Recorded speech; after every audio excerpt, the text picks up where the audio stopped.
Right now, joining us on our 98.3 The Torch hotline is Governor Scott Walker, presidential candidate. Governor, thanks for joining me here on 98.3 The Torch. Hey, my pleasure. Thanks for having me on. First thing I wanted to bring up is people look at you as a fighter. That's the reason why I think you immediately surged to the top of the polls. People were interested in you running right off the bat because of your fight against the unions. One question that rolled in here, though, about this is, do you see anything good about unions at all?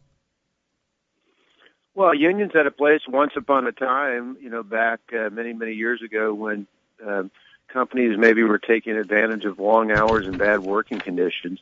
And so I think there was a place back then, but I don't think there was ever a place for them in the public sector. Even Franklin Delano Roosevelt, not exactly a conservative, who said that. And my belief is that if a union can offer some value in terms of training or assistance, then let them compete for it. But just don't make people be forced to be a part of it. But so even on private sector, you're even against private sector unions then? Well, no. My sense is I'm a free market guy. So if a union can make the case that they offer some value, but what I did in Wisconsin was provide not only a right to work law, but a freedom to choose. If you think, hey, I want to join this union because my dues will pay for some training that will make me more valuable to my current and future employer, great. That's wonderful. They can offer you some, but just don't force somebody who says, all I want to do is get a job. I don't want to be in that union. Well, give that guy the same chance to compete for work without being forced to be in the union out there. And I think that's a very free market, all-American kind of approach. I'm actually from Tennessee. Grew up in Tennessee, lived most of my life in the South, in different states in the South and in Texas. And so I was kind of shocked when I first moved to Illinois a few years ago, and then now up here in Iowa.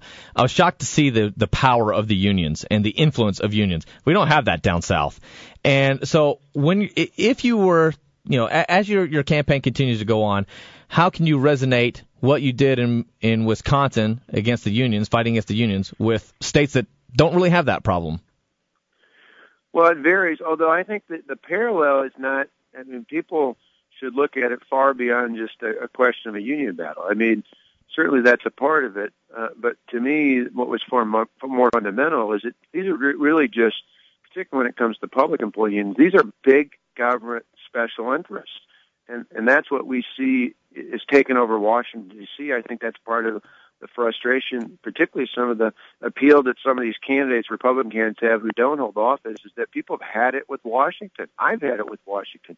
We elected a Republican Senate to join a Republican House, and we still don't have a bill to repeal Obamacare. We still haven't defunded Planned Parenthood. And we have this Iran deal going forward. There's just all sorts of frustrations that I get that people have with Washington. What I hope to make the connection on, because I think it is accurate, is if you want someone who does more than just talk about it, somebody who does more than just say, I'm going to fight about this, somebody who's shown that they can fight and win, not just win 3 elections in 4 years in a blue state, but fight and win and actually get results without compromising our common sense principles. I'm the only one on the stage who's done that, and a lot of great people, but I'm the only one who's been tested. That's what those unions tried to do when they brought in and added to the protests that were already there over 100,000. They tried to intimidate us, and we did not back down. I'm not going to back down if I'm president either. Now, you brought up cutting taxes in the state, and one part of taxes that I wanted to bring up was subsidies. Sure. And one of the topics that's popped up there that I've already seen some attacks online towards you is your support for the Milwaukee Bucks Stadium and putting tax dollars towards that. I want to give you a chance to address subsidies and where you stand with subsidies. Yeah, well, one, there's no subsidy. We just, it's if you have a business and your one of your top customers says, if you don't expand your business, we're going to take our business somewhere else, and you're going to have a big hole in your budget. You figure out a way to upgrade your manufacturing facility, and that's all we're doing with the Bucks. The state of Wisconsin gets $6.5 million per year in income taxes paid by NBA players because they're prorated in our state. If they leave, we have a $6.5 million hole in our budget because of that. For us, we were able to put in less than $4 million a year with the about $250 million the owners are going to put into building the new arena. And we think that's a pretty good deal because over the long haul, not only do we protect the $6.5 billion that we currently get, it'll about double over the next 20 years. So we get a 3-to-1 return on investment. Anybody in business would say that's a pretty good deal out there. And in terms of renewable fuel standard, for years I've said I'm against an ethanol mandate in my state. I opposed it when I ran. There is not one in my state right now. In terms of the RFS, though, I said it's already there. You can't pull the rug out day one. You got to address market access. And my belief has been you phase that out along with any other standard, any other mandate out there. You phase that out over the first couple of years of a presidency, and then you just level the playing field for everything. One of the things I've talked about with subsidies quite a bit is it's one of these things where a lot of people will criticize, like your state, for helping out a team, or maybe some business. You know, some other state might be trying to woo Samsung or something like that, and trying to give them tax breaks in order to woo them. And people are very critical of that. But the reality of it is, if they don't do it, some other community is going to do it. They're going to offer them tax dollars, or some other state's going to do it. And I was wondering, I haven't heard anybody talking about on a federal level. If you get to the federal level, is there a way to be able to control that? Well, if you improve the business climate, be it for a big business or small business or anywhere in between, that's the best approach. I mean, part of the problem that you hear from many employers, regardless of the size, is that they have all these costs, many of which are not just about taxes, although that's a part of it. They're really fundamentally about the high cost of regulations, complying with, in many cases, federal regulations, sometimes state and local regulations. I think that's one of the fundamental differences that we have yet to fully articulate between, say, someone like myself and Hillary Clinton. She believes in this kind of top-down, government knows best mentality, particularly driven by Washington, that'll tell you what to do, when to do, and how to do it. Our alternative to that, and I think it's appealing not just to voters, but I think particularly to millennials, is we believe in building the economy from the ground up in a way that says, hey, this is new and fresh and dynamic. You want to start your own career, you want to build your own business, you want to live your own life, go out and do it. As long as you don't violate the health and safety of your neighbors, we're not going to put all these restrictions on you, all these permits and limits and regulations, and we're going to try and clean that out at every level of government. That's a stark contrast to this kind of we want to keep you under your thumb mentality that you get from liberals like Hillary Clinton, and I think that's a great contrast out there.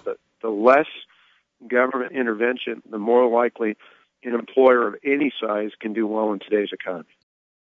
I asked listeners to submit questions that they might want to ask you. There was two categories that seemed to get overwhelming response. One of them is, well, basically they want you to fight against Donald Trump, and it's about Trump. But the other one I really want to ask you about, though, is more of an issue-based one, and that is, here's a texter, says, I'm a Hispanic voter, and I'm a Republican. How do you plan to win the Hispanic vote?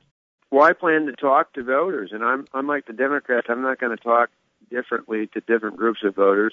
I may go to places that Republicans don't typically go.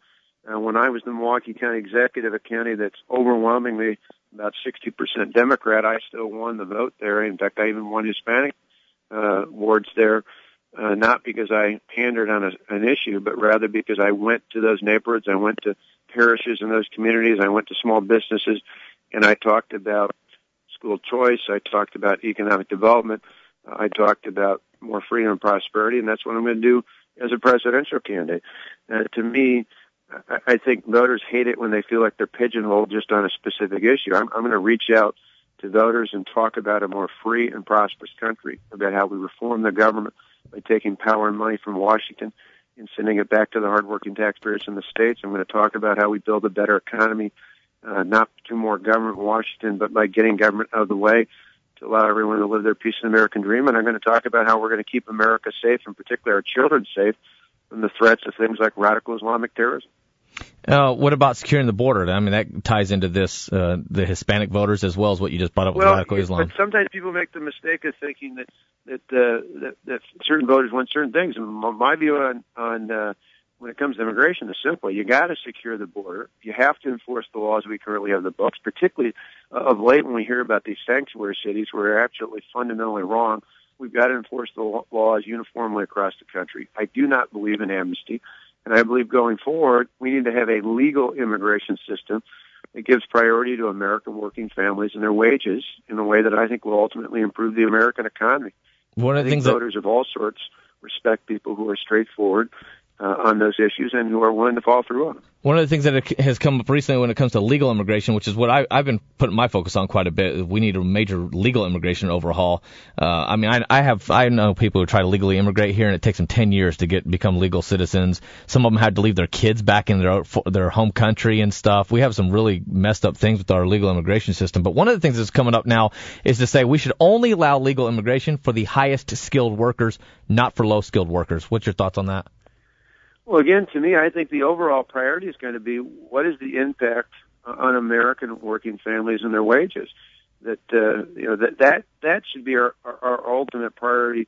We already have restrictions, as you mentioned. We just got a screwed up system, like so much in the federal government. We've got a system that has restrictions now. It just doesn't make any sense one way or the other. But we certainly should be, in any reforms that we make, we should give the ultimate priority to saying what is the impact on everyday Americans. And I don't just mean people like myself, for example, who was born in America, but even people who've come here legally over the years. I think the people who are here, legal citizens or legal residents already in the United States, they say, yeah, we should have priority in terms of any decisions that are made. Those decisions should be things that uplift American working families in a way that I think will improve their ability to have a job and ability to maintain a good job with a good wage to keep themselves and their families. And that often is missed in this whole debate. My listeners will be pissed off at me if I don't ask you at least something about Trump, because I'm getting tons of texts pouring in. Ask him about Trump and stuff. So I'm getting a lot of texts here wanting you to fight against Trump but not get off message at the same time. With 30 seconds, do you have anything you want to say pertaining to Donald Trump in the race? Well, the only thing I'd say about him, I'm going to talk about who I'm for, not who I'm against. Aaron Rodgers is obviously my favorite player. He's not just the Green Bay Packers, the MVP of the NFL. He doesn't trash talk his opponents. He focuses on his play on the field. And that's what I'm going to do. My opponent is Hillary Clinton. It's not any of the people I was standing up against the other day, and I'm going to continue to make it clear. That's why she keeps going after me.